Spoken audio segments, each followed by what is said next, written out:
The file caught fire faster than I expected. But the her photo took longer. It curled at the edges like it was fighting back. Outside, sirens moaned through the yellow fog of Prenzlauer Allee. Inside, I held a coat that reeked of gasoline and fear. What I burned wasn't evidence. It was memory. Unverified, unrequested, unforgivable. I wasn't supposed to have it. Hell, it wasn't even part of the mission. But I stole it, hid it, read it, then lit it up in a civilian stove like some goddamn priest purging sins he didn't understand. That page, her name, wasn't supposed to matter anymore.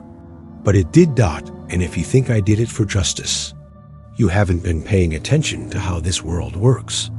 Before I regret saying any of this, subscribe, leave a comment with your city and what time it is. I want to know who's still listening to secrets like these. The sky over East Berlin that night had the sick glow of bad film yellow, bruised, almost radioactive. I watched it from the 5th floor of a decrepit building near Schanhauser Allee, where the windows rattled more from memory than wind. I hadn't slept. Couldn't. Not with that file in my coat pocket. It wasn't thick, maybe 12 pages, but it weighed more than my sidearm. Not part of the mission, not part of any sanctioned operation, but it had a name I recognized, and that made it mine. I stared at the folder like it might vanish if I blinked. The initials stamped on the spine MFS 274B meant nothing to anyone in Langley, but they meant her to me. She wasn't supposed to be here. Hell, I didn't even know if she'd been real. We were trained to forget instructors after simulation phase. But I remembered her handwriting, the way she corrected my grammar with one raised eyebrow. I remembered her voice. Russian, but softer than the ones that barked orders. The mission brief was clear. Retrieve intercepted records from a compromised Stasi relay in MIT, then cross to the western sector at 0400. Everything else was noise. I knew that. And yet, I had stuffed the file inside my coat with the kind of reflex you don't argue with. I didn't tell anyone. Not Grant, not the contact in Bernauer, not even the civilian who forged the safe house permit for me. Because the moment I said her name out loud, it became real. And if it was real, then someone would want it gone. Her, me, the file. All of it. The apartment had no heat. I sat on the floor in 3 layers, the file open on the bare boards, a lamp buzzing overhead like it had a secret. I flipped the pages, trying not to breathe too hard. Her photo was second in the dossier, black and white, badly cropped, dated 6 months ago. Eyes looking away from the camera. Still teaching, apparently. Still using the same name. The background. Section was sparse. No mention of Langley. No mention of me. But there, in the coded annotations, a list of cross-referenced IDs. 3 field agents neutralized between 72 and 74. 2 confirmed dead. 1 reassigned. That was me. Transferred after a security leak no one ever explained the dot had she protected. Me? Had she delivered me like a package and hoped for the best? I couldn't tell.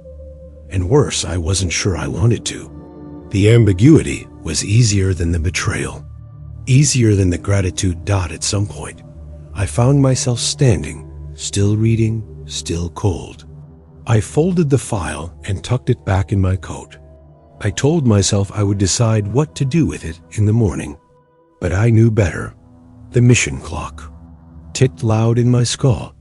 I had 3 hours before exfil. 1 to get to the crossing. Another to get past inspection. Half an hour for the unexpected. But instead of planning the route, I paced the room. Practiced what I'd say if caught with the folder. Nothing felt convincing. Maybe that's when I knew I wouldn't bring it. Not across that line. Not into the archives. Not into anyone's report. And yet, I couldn't leave it either. Not for the Stasi. Not for whoever came next. That's the thing about secrets. They don't ask to be kept. In fact, I didn't cry. I didn't flinch. I just stared at the wall, breathing shallow, while the file sat in my pocket like a loaded gun with no safety. And then, I heard footsteps, not outside, inside the hallway. Too slow for patrol, too soft for military boots. Someone knew I was here. Or something worse, someone was waiting to see what I'd do with what I had. I didn't open the door, didn't move, just pressed my hand against the file and waited. And that's when I realized the heaviest part wasn't what it said. It was that no one had asked for it in the first place. I wasn't supposed to open the secondary file set. We were told to retrieve the target intel, seal the rest, and leave the sweep to Berlin Station. But I lingered. A cracked hinge on a locked drawer had jammed under my boot, and when I kicked it free, a half-dozen folders spilled out like spilled liquor dark. Burning, not meant for daylight. That's when I saw her. Not the photo, not yet the name. Printed. In fading Cyrillic across the top tab. Sokolova Irina. I thought my stomach would cave in. I pulled the file closer, like I was defusing a bomb. She hadn't been in any of the rosters. Not in any debriefings. Not in the rumor, trails left behind after instructor rotations. But here she was. Or had been. The photo was clipped to the first page. Black hair, strong cheekbones, eyes like slate quiet, sharp. She looked older. Not weak, not broken, just rearranged. Teaching again, but not in Langley. This time in Dresden. Sprachberaterin, language consultant. Cover, obviously. She was supposed to be a ghost. A phantom from a training module we were told not to name. I remembered her patience with my accent, the way she repeated verbs like incantations, until I stopped sounding like a soldier. I remembered the thin scar above her collarbone, the one no one ever asked about. It was a floodgate. Once her name was visible, everything else rushed in. There were forms, transcripts, contact logs. One of them had a date, March 1960. She'd been transferred to East Berlin 4 months before I graduated the program. Another line mentioned internal clearance levels Zentralkontakt MIT der Hauptabteilung 2, high enough to access counterintelligence rotations, which meant she knew about field placements, which meant she knew where I had been sent. The memory hit like bad scotch. A border check gone wrong, a reassignment that no one explained. One day I was stationed in Salzburg, the next Munich. I never questioned it. Orders were orders. But I'd been plucked like a pawn, shifted off the board. And now, reading that file, I wasn't sure if she had saved me or handed me over with a kiss on the seal. There were codes written in pencil. In the margin of one memo crossed out, but visible under angled light. I copied them onto the back of a cigarette carton. I didn't know what they meant. Still don't. But they weren't Stasi formatting. They were ours. Someone had sent her those codes. Or she'd sent them to us. One of the forms had Langley. Misspelled as Langley. A test? A joke? Or just her version of a middle finger? My hands shook when I put it back in the folder. I could still hear her voice from that winter in training. Language always leaves fingerprints. Yeah, so do people. By the time the sun started bleeding through the blinds, I had stopped reading. Not because I was finished, but because I wasn't sure what was worse. Believing she'd betrayed me, or believing she hadn't, and still ended up in that file. I didn't take that folder. Not yet. I locked it back with the others. But the image of her face followed me down the stairwell, like smoke through concrete. I couldn't breathe it out. I didn't want to, because the truth is, out of the 100 files I handled that night, hers was the only one I didn't report. The only one I couldn't file away. And later, when I told myself it had been an accident, That's when I knew I was already lying. The basement smelled like mold and rusted pipe water. One of those hidden crawl spaces under Prenzlauer Allee, half sealed with sandbags from a past no one dared to update. I stayed there too long. I knew it. But the silence let me think. Or maybe it just made the noise inside louder. I laid her file on a crate, switched on the blue lamp dangling from an exposed wire, and sat down with my back to the wall. Her signature was at the bottom of the 4th page. Fluid, tilted slightly forward, just like on the red corrected grammar sheets I used to get in Virginia. Except this time, it was under a summary that listed 3 Cody names. I knew 2 of them. One dead in Vienna. One found in pieces outside Prague. The 3rd I didn't recognize. Not until I reached the appendix. That's when I saw it. Asset reassigned, 4660 Munich. That was me. I reread the phrase over and over. Reassigned. Not compromised. Not intercepted. The word was careful, measured. It didn't say who requested the transfer. It didn't say why. But the signature next to the date was hers. She had touched my file, moved me like a chess piece across a blood-stained board. And for what? To save me? Or to put me somewhere else to die slower? The blue light buzzed harder. The room felt narrower. I lit a cigarette and let the ashes fall on the floor. Somewhere outside, a tram passed by. Distant, harmless, part of a life that wasn't mine anymore. I thought about the last day I saw her in Langley. She'd handed me a final exercise in silence, 20 minutes of conversation without speaking a word. She called it active listening. I thought it was bullshit back then. Now, I wasn't so sure. A file doesn't lie, but it doesn't explain either. I started writing on there. Back of a ration slip. Notes. Cross-references. Maybe it was habit. Maybe guilt. But something in me needed to document it, even if I destroyed it later. I wrote her name 3 times, then scratched it out each time. Not for secrecy. For shame. There was a moment 10, maybe 15 minutes, when I thought about calling it in, reporting the discovery, the link, the codes. It would have cleared me, made the next steps easier, maybe even earned me a favor or 2. But I didn't move, didn't pick up the field radio, just sat there, watching the light tremble over her photo like it didn't want to show her face either. I wish I could say I felt something clear, anger, betrayal, even fear. But what I felt was worse. It was recognition. That awful quiet moment when you realize someone else has been playing your game longer than you have, better than you, and that maybe, just maybe, you were never on the board to begin with. You were part of the furniture. I folded the file slowly, not because I was done, because I couldn't read another word without losing something I still didn't know I'd miss. Then I slid it back into my coat, careful, like placing a letter on a grave. I sat there a while longer, under that cold blue light, staring at the empty crate like it might offer an answer. But the truth was simple.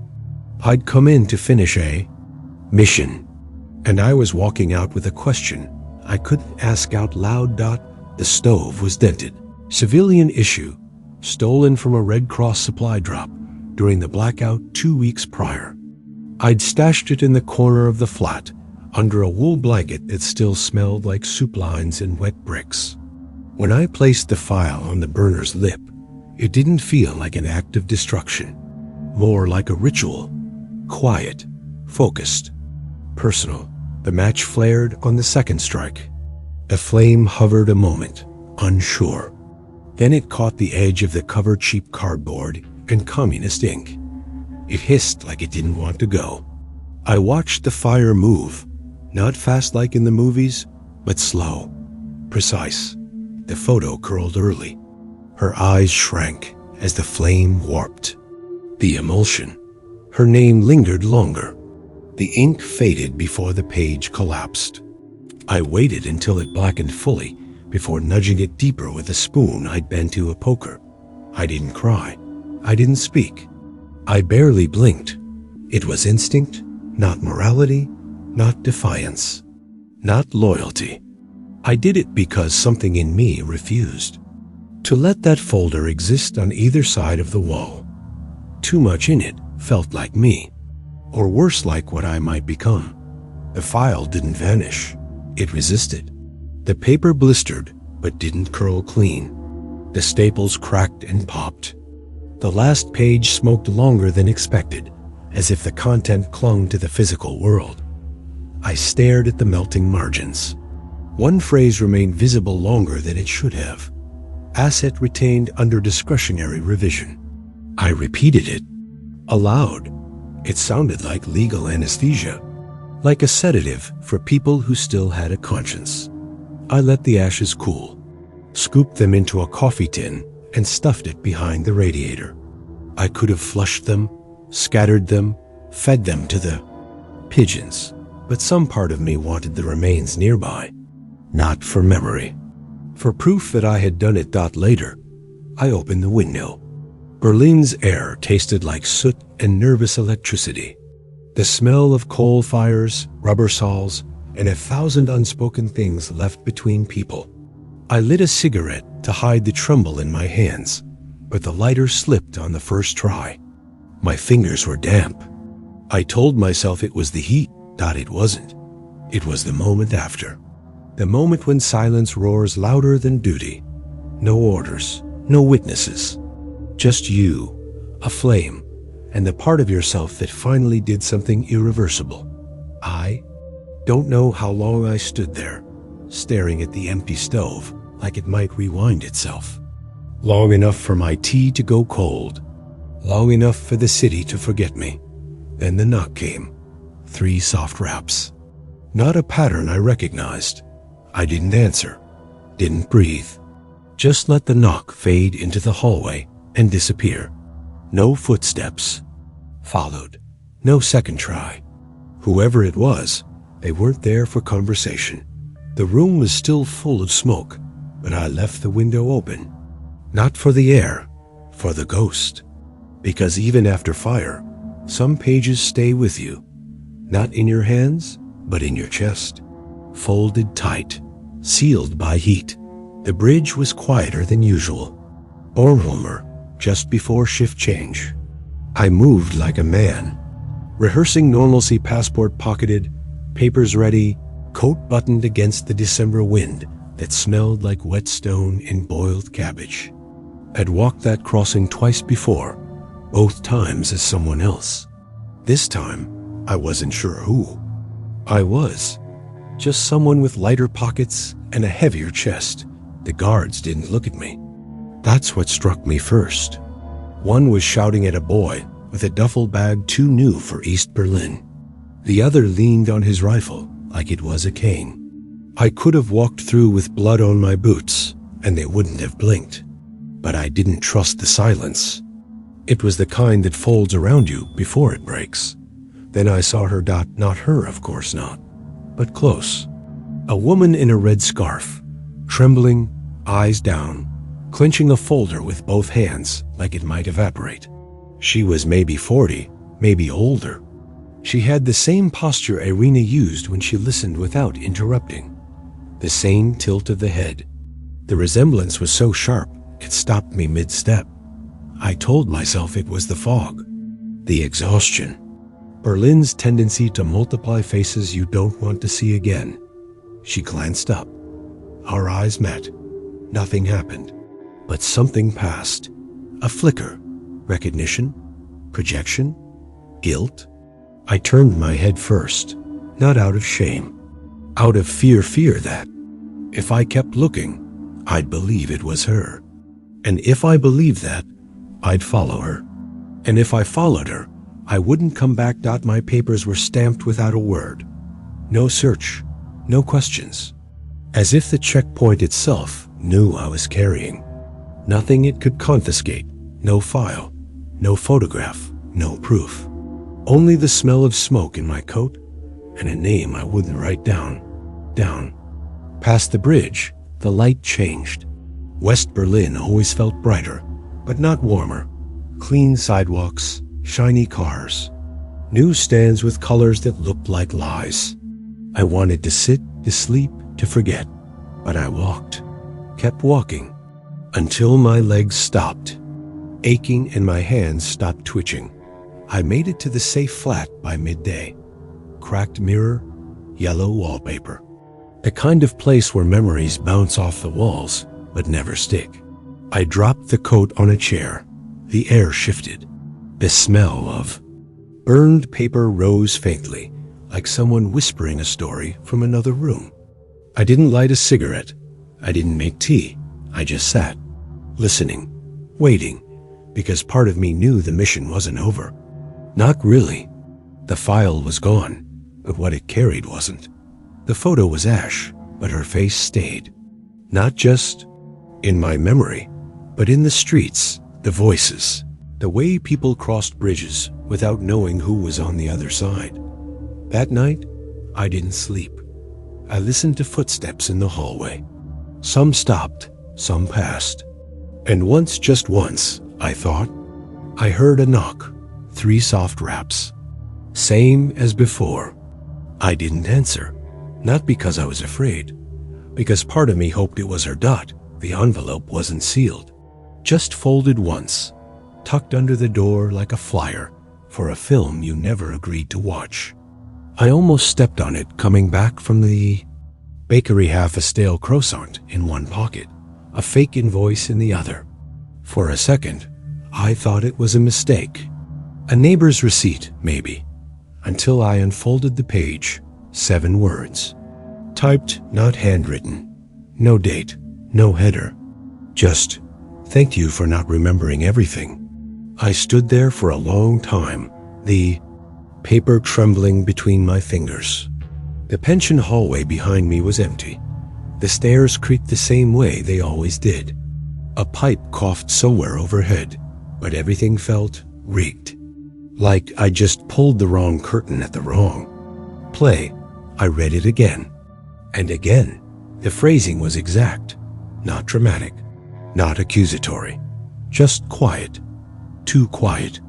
Like a voice I used to hear correcting my pronunciation in the back of a cold training room in Virginia. And I flipped the page. Nothing on the back. But I noticed the R, the uppercase R in remembering, had a peculiar curl. Subtle, elegant. I'd seen it before. Red ink on grammar drills. Revisa te estructura. Her note. Her symbol. I dropped the croissant on the floor. I didn't panic. Didn't call the front desk. Just locked the door, pulled the curtains, and sat by the window with the paper spread across my knees like a relic. I held it up to the light. No watermark, no signature. Just that sentence and the pressure of my own pulse behind my eyes. She was alive. Or someone wanted me to believe she was. Maybe it was a setup, an invitation to spiral. But if it was real, if she wrote that, then she knew I'd taken the file. She knew I'd burned it. And she knew the exact kind of man I'd become. Not loyal, not broken, just compliant. I thought about what the sentence meant. Not thanks for forgetting. Not thanks for hiding it. No, it was surgical. Not remembering everything. The choice of words stung. Because she was right. I hadn't forgotten. I just buried pieces deep enough that they rotted without a name. I folded the paper slowly, like I was afraid it would vanish. Then I opened a book, an old German primer she once assigned, and tucked the page inside. Between trauen and vergeben, to trust, to forgive. I didn't sleep that night. I kept hearing footsteps on the stairs. Not heavy, not military, just enough to keep you awake.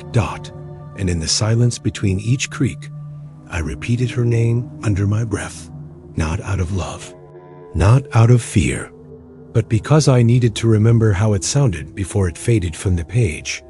I found the second file. by accident buried in a Langley storage room, mislabeled as an economic. Index from 58. I'd been assigned to audit shelf transfers.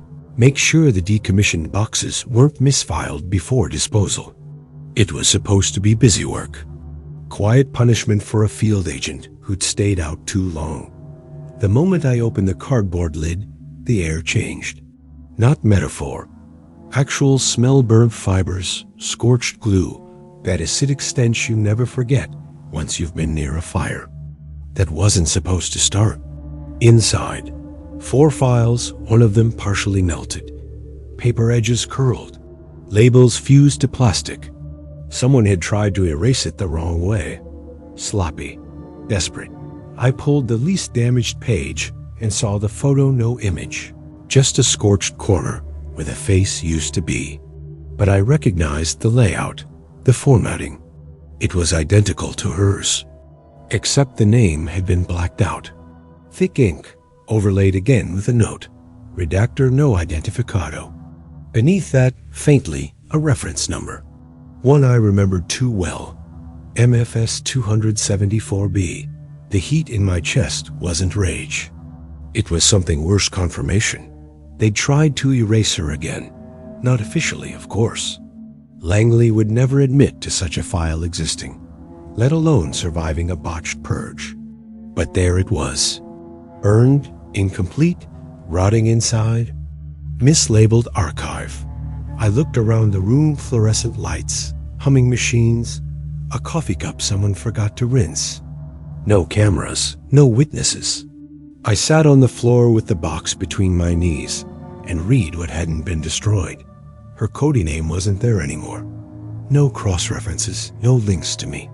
Just language notes, locations, half-translated intercepts. One memo even questioned the authenticity of a grammar pattern used in a Russian newsreel transcript, like someone was trying to track her through syntax. It was obsessive. It was dangerous. And it was proof that someone else had been looking. Maybe hunting, maybe regretting. I didn't make copies. Didn't report the find. Just closed the box and walked it back to the shelf like I was shelving tax records. But the smell followed me. Into the elevator. Into the parking lot. Into my apartment. That night, I didn't light the stove. I didn't even take off my shoes. I sat in the dark, holding the ghost of a burned page in my mind, and I thought, she wasn't erased. She was incinerated by committee, and no one thought to ask me how the match got lit. Munich was colder than I remembered. Not in temperature, just in atmosphere. Gray suits. Slower nods. Conversations that ended 2 seconds too soon. I was there under a training pretext, a lecture on linguistic drift in Soviet broadcasts. But I had another reason, a name. Someone. From the old files, not hers, someone adjacent. A man I used to call Contact Zwei. We'd shared cigarettes in silence in Vienna, traded names neither of us ever verified. I trusted him once. Enough to meet. We arranged it through intermediaries. Neutral cafe, afternoon crowd. No recorders, no tales. At least not obvious ones. He arrived late. Same trench coat. Less hair. Same watch. 5 minutes fast. We didn't shake hands. Just sat across from each other and pretended to be men interested in espresso. I didn't waste time. I slid the napkin across the table with one word. Her Cody name. He didn't blink. Didn't flinch. Just stared past me like the word had scratched something behind his eyes. She was on the list, he said after a long pause. What list? The one we weren't supposed to read. I asked him if the file I burned had been real, if it had mattered, if it changed anything. He stirred his coffee, twice clockwise, once counter, a signal I hadn't seen since '62. Then he said, if she was there, it was for a reason. I pushed, asked if he would have burned it too. He didn't answer, just reached into his coat and pulled out a small thermos. Poured me tea, Earl Grey, no sugar. Same way she used to drink it. He watched me sip. I wanted to believe it was a gesture of peace, but it felt like a funeral toast. I asked again, "Would you have burned it? Burned it?" He smiled small, tired, then leaned forward and clicked off the tiny recorder hidden in the sugar tin between us. The tape stopped spinning. The conversation ended there. We sat in silence for almost 6 minutes, and that silence told me more than any debrief ever had. He stood first. No handshake. No goodbye. Just walked out into the falling snow. I stayed behind, fingers wrapped around the warm cup, trying to remember if I'd ever told anyone how she liked her tea. I hadn't. I was sure of it, which meant he'd known her too. Or worse, he still did. I taught under 5 aliases over the years. Community centers, language schools. Once, in a consulate backroom with windows that faced nothing. Russian was the only constant declensions, cases, idioms, the bones of a language built to hide meaning. But every time I opened my mouth to speak it, I heard her voice first. I copied her cadence. Not intentionally. It just came out that way. The way she used her hands to explain reflexives. The way she repeated a verb until it surrendered. I didn't share this with anyone. Not even when agents I trained commented on my method. "You sound like someone else," one of them said. He was right. I never spoke her name. Not in briefings, not in bed, not even in nightmares. I buried it somewhere grammar can't reach. And yet, every lesson was hers in disguise. Each time I corrected a student, I saw her red pen flick across my memory. Even when I cursed her, it was in her voice. There was a drill I used often translated. From her original format, even the errors preserved. I claimed it was mine. No one questioned it. But it was stolen, piece by piece, from a woman who may have betrayed me or saved me. Or both. Once, a student asked where I'd learned that. Structure. I said Petersburg. It wasn't a lie. Not technically. But the real answer lived somewhere between Langley and a file I'd fed to Flame. That same student showed up years later, recruited, groomed for deeper work. He mirrored my techniques, down to the inflection. I saw the ghost pass from me too. Him, and realized too late. I wasn't killing the memory, I was replicating it. I taught them how to hide, how to disappear, how to rewrite history with verbs. What I never taught was the source. I couldn't, because her name didn't belong to me anymore. It belonged to whatever system had claimed her, erased her, resurrected her in memos and notes and syntax drills. I kept one cassette from the training days. Audio only, old tape. Her voice reading a Pushkin poem, then correcting pronunciation in English, line by line. I never played it aloud, not even on anniversaries. But I carried it, and sometimes, in cities where I didn't know the language, I'd press the play button with the volume off, just to watch the tape spin, to remind myself that even silence has a sound when you know what he used to say.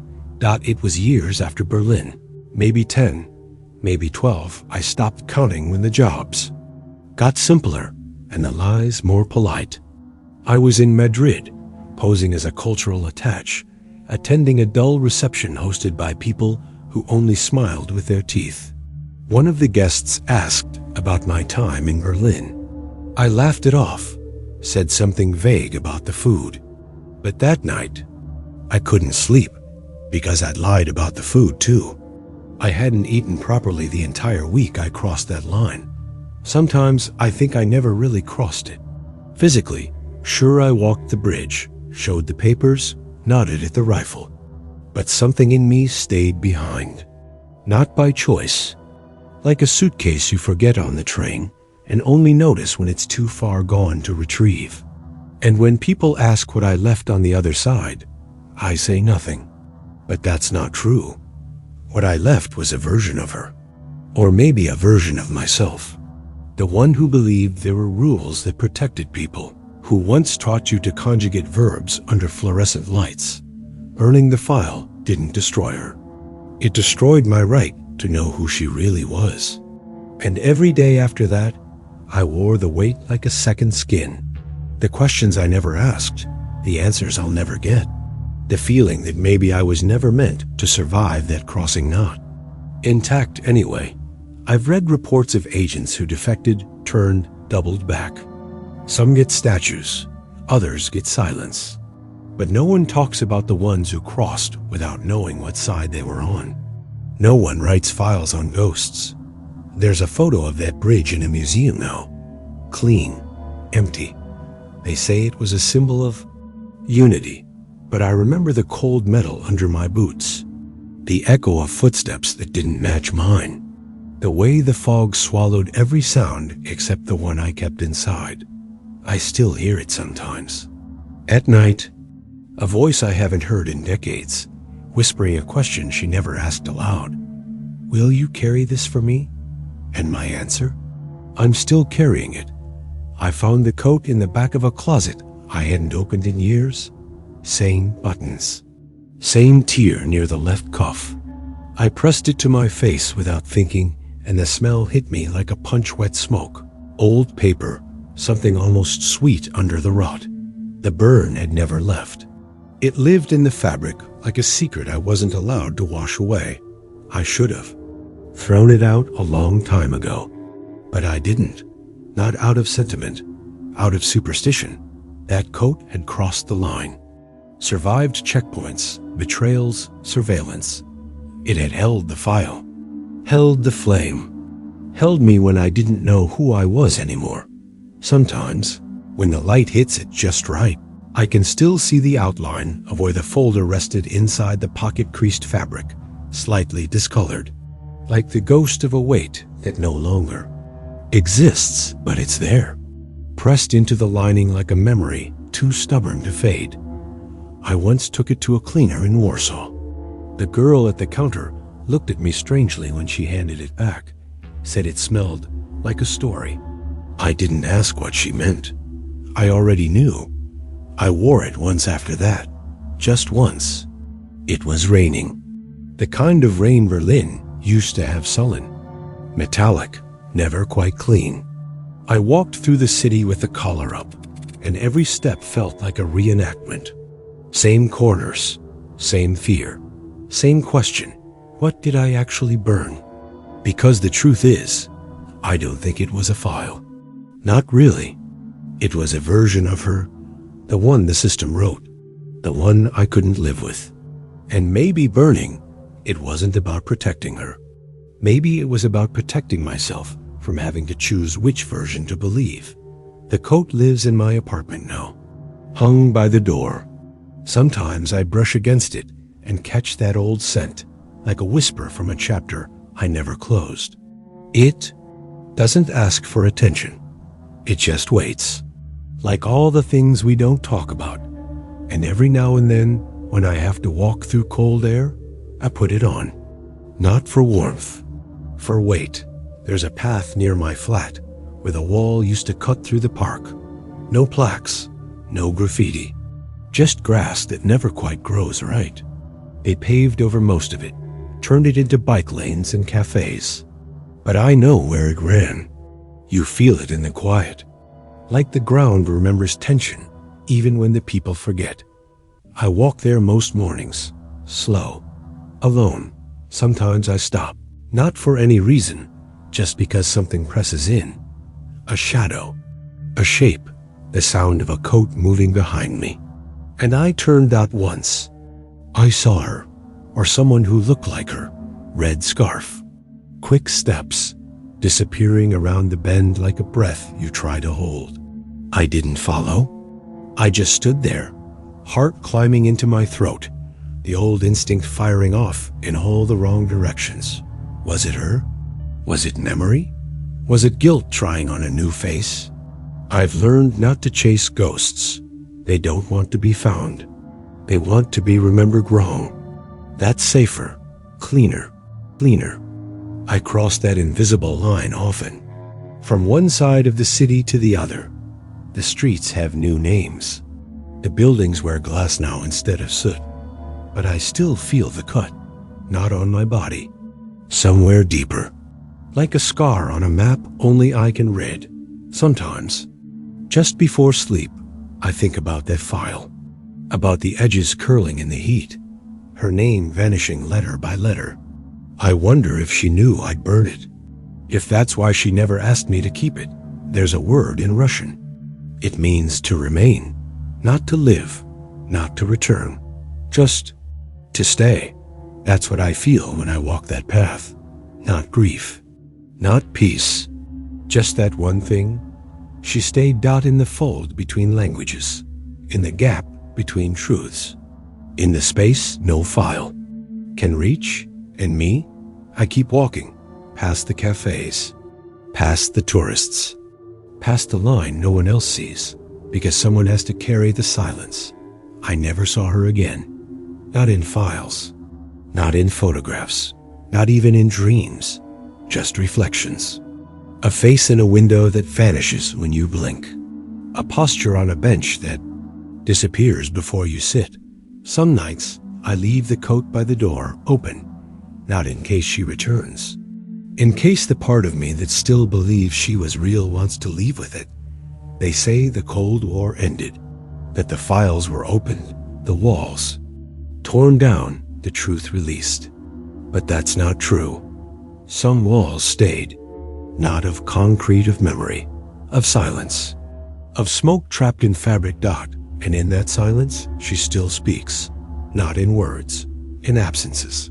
I burned one file, but the rest, they're still walking, wearing new names, teaching new lessons. Dot and me, I'm just the last man who remembers the smell of what shouldn't have burned. Before you disappear too, subscribe and tell me in the comments what you knew about this story before now.